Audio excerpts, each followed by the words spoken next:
Hola a todos, soy Jerónimo Cano, periodista de la agencia Zapras News Latam, y en el día de hoy me encuentro con el climatólogo Germán Heisenech. ¿Cómo estás, Germán? ¿Cómo estás, Jerónimo? Un gusto. Saludo para todos los que nos escuchan.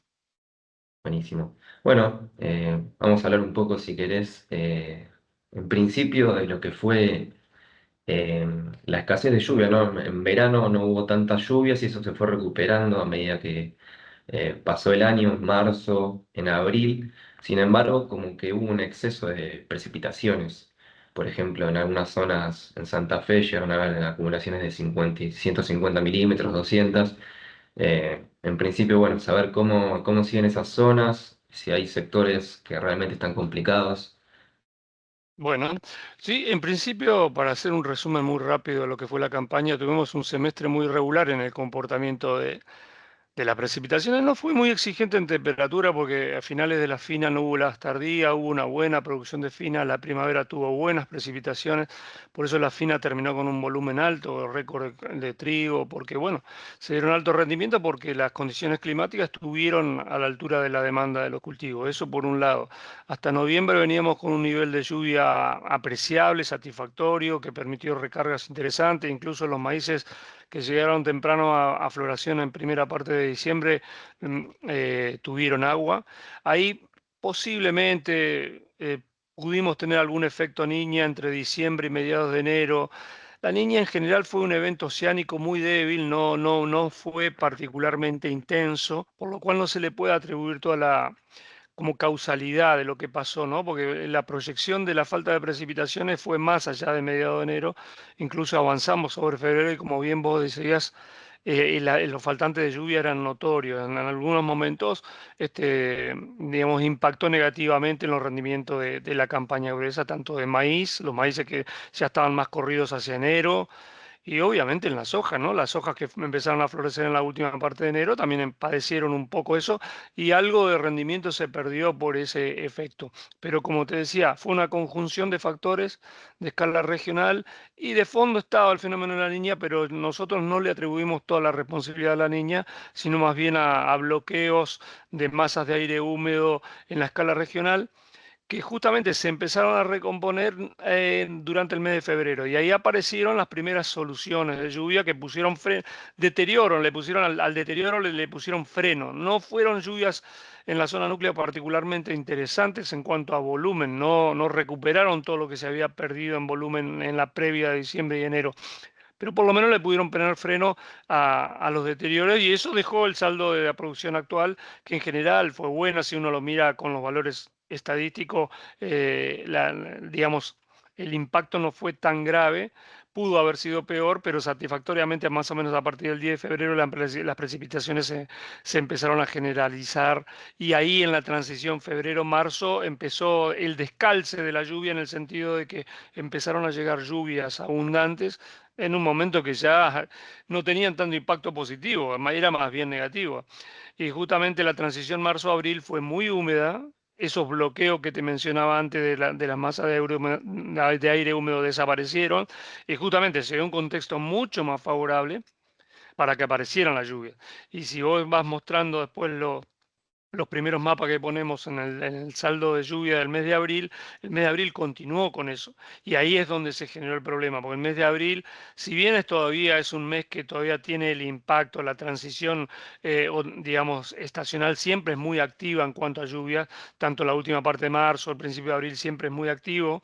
Bueno, esto fue exagerado, sobre todo en el litoral, donde, como vos mencionabas al principio, se dieron precipitaciones muy por arriba de los valores normales. En el mapa se ve con colores verdes, eh, cifras que están encima de los 250 milímetros. Eso por decir algunos lugares, ¿no? Y es un mapa de gran escala. Puntualmente hubo lugares donde se superaron largamente los 300 milímetros. Y esto en Chaco, en el norte de Santa Fe, produjo inundaciones que se están resolviendo. Pero bueno, en su momento generó un impacto muy grave, tanto en zonas urbanas como en zonas rurales. Después, finalmente cuando uno mira digamos, la región pampeana, las lluvias de abril en la zona núcleo no fueron tan graves, no fueron tan importantes. Ahí se está viendo el mapa, ¿no? El mapa de la izquierda es el mapa de lo que llovió en abril y el mapa de la derecha, en esos tonos azules, es la anomalía, es decir, la comparación de los valores que se registraron con los valores estadísticos. Y en esa comparación uno rápidamente puede evaluar que toda la zona productiva del país quedó por arriba de los valores normales, pero particularmente el litoral, la zona más golpeada, ¿no? Entonces, en el resumen aparece también el centro oeste bonaerense, zonas del centro de La Pampa, con otro máximo, diríamos, secundario respecto de lo que se vio en el litoral, pero también importante, porque es una zona vulnerable, es una zona donde cuando empieza a llover de manera significativa el agua no se va. Ya pasamos el año pasado, ¿te acordás? Las inundaciones que fueron muy graves, que duraron hasta noviembre del año pasado, recién ahí se empezó a resolver. Pero bueno, este máximo secundario que se da en la zona del centro oeste de la región pampeana, no fue tan grave como el del año pasado y hoy se está pudiendo trabajar en ese sector y el saldo de esas precipitaciones va a terminar siendo favorable, ya mirando un poquito la fina. Y en particular cuando miramos la zona núcleo, las lluvias no fueron tan exageradas en la zona núcleo, el volumen no fue tan alto. Sin embargo, la recurrencia de eventos pluviales, aún con pocas lluvias, le puso un freno a la cosecha en el sentido de que las condiciones siempre estaban lejos de ser las óptimas para avanzar. Entonces, ya sea por caminos rurales, ya sea porque los suelos de los lotes estaban saturados, ya sea porque el material a recolectar era muy húmedo o estaba muy húmedo, digamos, por cualquiera de esas problemáticas, la situación se vio conflictuada, digamos, como para avanzar rápido con la cosecha. Y justamente el último fin de semana que tuvimos una erupción de aire frío muy importante, la primera del otoño, bueno, generó un secamiento muy importante y cambió de manera contundente el ambiente y ese cambio de ambiente, bueno, nos ha beneficiado, bueno, sobre todo ha beneficiado a los productores que pudieron justamente cambiar el ritmo y adelantar un poco el atraso que traía la cosecha, ¿no? Ujú. Ese sería como el primer resumen. Después, si querés, en algún momento podés mostrar el mapa de reservas que sigue a ese comportamiento de la lluvia de abril y ahí se nota un poquito cómo estamos parados en este momento, cuál es la condición de partida en cuanto a nivel de reservas, ¿no? Que es satisfactoria en general, hay buen nivel de reservas en toda la zona agrícola de la región pampeana. No creo que haya un productor que tenga intenciones de ir a una campaña de fina, a hacer trigo o algún otro cultivo de invierno y tenga problemas de falta de humedad, ¿no? Casi toda la región pampeana están cerrando el mes de abril con muy buenas condiciones de humedad, con lo cual es una lectura positiva que podemos hacer en este momento, ¿no? Ujú. Y yendo más hacia estos meses, ¿no? De mayo, junio, que se viene la campaña fina, ¿qué condiciones climáticas en líneas generales podemos esperar?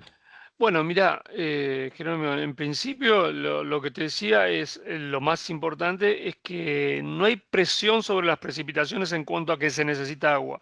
Eso conceptualmente es interesante porque el mes de mayo ya empieza a mostrar retracción de la lluvia. Entonces, zonas, por ejemplo, si vos te paras en el norte de La Pampa o en Córdoba y está seco y tus perfiles no están cargados, no podés pedirle al mes de mayo el agua que no te vino en marzo y abril, porque naturalmente uno espera que el clima se comporte ya durante mayo y el trimestre de invierno con los corrimientos de las lluvias para el este, para la franja este, ¿no? Para la provincia de Buenos Aires, para el este de Santa Fe, Mesopotamia. Entonces, si vos venís seco en el oeste, es riesgoso, no digo que es imposible, pero en otras campañas ha pasado bueno, se siembra con una condición de humedad muy justa. Este no va a ser el caso.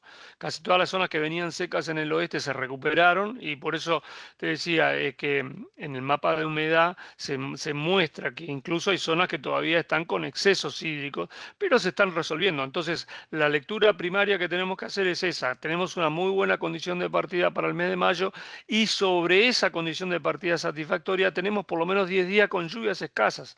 Los pronósticos, por ejemplo, ese mapa que está mostrando ahora, ese mapa, es el pronóstico de lluvia para esta próxima semana, hasta el 7 de mayo. Y en ese mapa vos no ves precipitaciones importantes, ves que está todo en blanco la provincia de Buenos Aires, Sí. algunas lluvias, tonos verdecitos sobre zona núcleo, algunas lluvias más importantes en el litoral, pero ese funcionamiento que muestra este mapa es como funciona justamente el clima en esta época del año. Las lluvias comienzan a retirarse hacia el litoral, hacia la Mesopotamia y dejan más marginado lo que es las franjas mediterráneas del país y la provincia de Buenos Aires. Sobre todo en este momento es satisfactorio que no lleguen lluvias abundantes, porque este ritmo que hablábamos al comienzo de lluvias interesantes, perdón, de lluvias no, de este ritmo que recuperó la cosecha se va a mantener con este contexto de lluvia, ¿no? Es decir, con lluvias por debajo de lo normal en los primeros 10 días de mayo,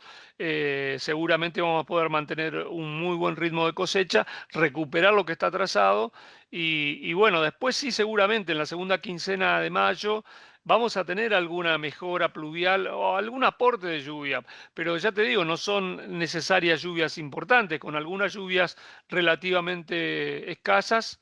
O de correcciones, digamos, ¿no? No necesariamente las lluvias normales, incluso podrían estar por debajo de lo normales y ser satisfactorias igual. Así que la primera conclusión que podemos sacar es que tenemos condiciones de partida muy favorables y que el mes de mayo se alinea en el sentido de las necesidades. Es decir, el primer momento va a ser seco y un segundo momento un poquito más húmedo. También pueden aparecer masas de aire un poquito más frías.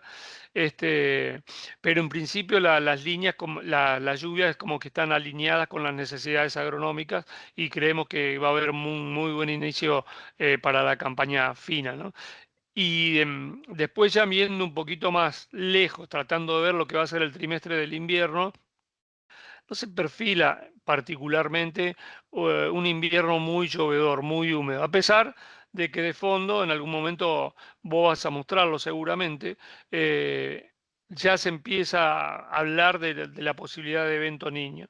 Bueno, esa posibilidad está clara, pero no va a tener un efecto sobre la atmósfera y en particular sobre la lluvia durante el trimestre de mayo a julio, o te diría que casi todo el invierno.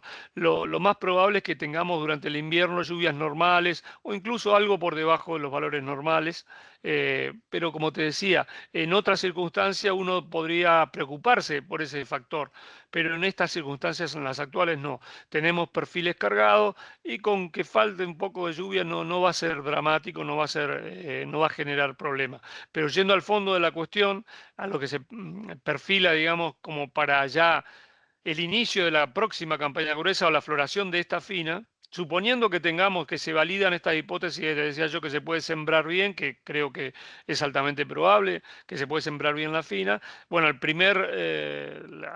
digamos, la primera cosa a resolver sería la floración del trigo, la floración de la fina, y bueno, bajo un escenario del niño, que es altamente probable que se valide, en este momento todavía estamos en una situación neutral, pero todos los modelos muestran una inclinación hacia ese escenario, ¿no? Hacia, altamente probable que nos movamos hacia ese escenario.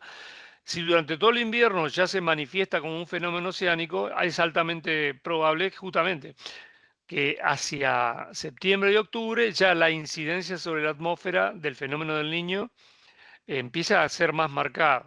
Ahí estamos, ¿no? En esa placa, la anterior, la del mapa, en esa particularmente se nota, esta es la condición actual, en la condición actual, en la elipse, en el Pacífico Ecuatorial, se muestra todo en blanco, pero si vos te fijas, esa elipse está rodeada de anomalías cálidas. Bueno, justamente durante el invierno esas anomalías cálidas van a converger hacia adentro de la elipse, o lo cual quiere decir que va a definir el fenómeno del niño como fenómeno oceánico primeramente y hacia septiembre-octubre como ya como un fenómeno acoplado, es decir, con incidencia sobre las precipitaciones. Y ahí está la clave. Entonces, si sembramos bien y salimos a una primavera con el fenómeno del niño, es altamente probable que la provisión de agua para la fina esté garantizada. En algunos sectores puede traer problemas y sí, porque el niño se asocia con precipitaciones por arriba de los valores normales, sobre todo en áreas del litoral, áreas que en este momento están críticas y que seguramente se van a ir resolviendo, pueden volver a tener problemas en el momento, digamos, entre octubre, noviembre, el último tercio del año, ¿no? Sobre todo si se confirma, Jerónimo, que es un evento fuerte el que se viene. O sea, no parece ser un evento menor. Como hablábamos al principio, la campaña de la niña, la última campaña fue bajo el efecto de la niña. Ese efecto de la niña fue particularmente débil. Este evento niño que se viene para este año, y esta es la otra clave de lo que se viene justamente, es la intensidad, ¿no? Entonces ahí el litoral que está un poco vulnerable con un fenómeno del niño puede volver a tener problemas. Cuando me refiero al litoral, me refiero más bien al centro norte de la Mesopotamia, me refiero a centro norte de Santa Fe, Chaco, este de Santiago del Estero, son zonas más vulnerables. Eso no quita que la zona núcleo no se pueda beneficiar de eso. O sea, si puede recibir lluvias por arriba de lo normal, sí las puede recibir perfectamente, pero no en el volumen al que quedaría expuesto la zona del litoral. Entonces, digamos, el beneficio más directo sería justamente para la zona núcleo, quizá algo perjudicial para el litoral y sobre todo en los fenómenos niños más importante, el perjuicio viene más que nada de la mano del crecimiento de los ríos, ¿no? Toda la parte hidrológica hay que controlarla mucho, la hidrovía se puede complicar por eso, puede haber inundaciones costeras por ese lado. Sí se valida el niño fuerte. Cuando se dieron niños fuertes, 82, 83, 97, 98, los clásicos niños más fuertes, más intensos que hubo, el 15, 16, siempre hubo eventos contundentes en cuanto a inundaciones costeras, ¿no? De los ríos, tanto el Uruguay como el Paraná, Paraguay. Bueno, las represas brasileras regulan mucho en el norte eso, pero cuando obviamente están muy cargados, liberan y nos produce un problema enorme a nosotros, ¿no? Pero en principio la lectura que se puede hacer del fenómeno del niño no tiene que ser dramática. Yo entiendo que es favorable, casi todas las cosechas de la gruesa con el evento niño fueron de producciones normales o por encima de los valores normales. Así que bueno, habrá que gestionar seguramente algunos problemas, sin duda. Pero bueno, yo creo que en principio es una buena noticia, ¿no? Buenísimo, porque justamente no se estaba hablando mucho de lo que es el fenómeno del niño y ya había como alguna que otra perspectiva negativa, pero bueno, vos traes un poco de calma. Y claro, pero depende cómo lo analice, Jerónimo. O sea, en principio, si vos te pones a ver las ciudades costeras del litoral, todas las que son muchas, y te pones a analizar hidrológicamente, bueno, es un punto que puede traer problemas. Se ha padecido eso. Incluso si hay lluvia por encima normal en el momento crítico de la campaña, obviamente podemos tener anegamientos y puede darse eso, se puede dar. Pero nosotros estamos haciendo un análisis de macro, ¿no? El impacto del clima en la macro, no estamos haciendo un análisis puntual. A algún productor quizá no le guste este análisis, pero particularmente cuando nos vamos tan largo en el tiempo para pensar en el clima, necesariamente tenemos que hablar de una escala regional grande. No podemos hablar puntualmente de un lote, de qué le va a pasar a un lote, porque realmente no se puede ver. Entonces, cuando hablamos a largo plazo del clima, siempre también tenemos que asociar regiones. Y en ese sentido, la región del litoral es la más vulnerable. La estadística dice que la lluvia por arriba de lo normal también le pegan a la zona núcleo y también pueden darse en La Pampa y en el sur de Buenos Aires, pero no se dan de una manera tan contundente. Entonces, bueno, en un ranking de vulnerabilidad tenés que poner al litoral como al más vulnerable. Y hablas, bueno, de la aparición del niño un poco más concreta en invierno, pero ya se puede traer una perspectiva para el verano ya de 2027 o es muy pronto. No creo que si se valida esto de la intensidad del niño, yo creo que ahí justamente tenemos marcado todo el semestre.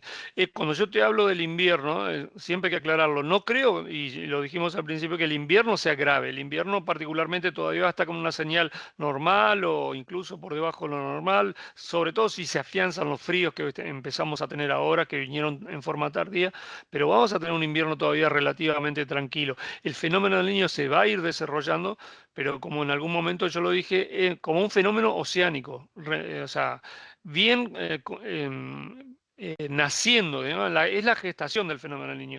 El impacto en la circulación atmosférica después sobre las precipitaciones es a partir recién de octubre, septiembre, octubre.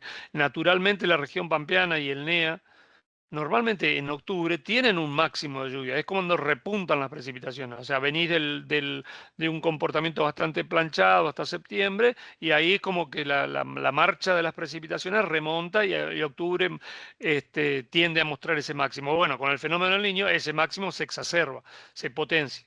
Y ahí yo creo que si se valida eso, podemos ir a un semestre si se valida sobre todo la intensidad del niño, ¿no? Que es la discusión ahora si va a ser fuerte, intenso, super niño, le ponen todos los adjetivos que quieras, el que quiera. Bueno, cuando terminemos, posiblemente que vamos a salir de una condición de moderado fuerte hacia arriba. No va a ser un niño cualquiera va a ser un niño significativo. Entonces, generalmente cuando aparecen esos niños, no es que aparecen, están 2 o 3 meses y desaparecen. No, por lo general están todo un semestre.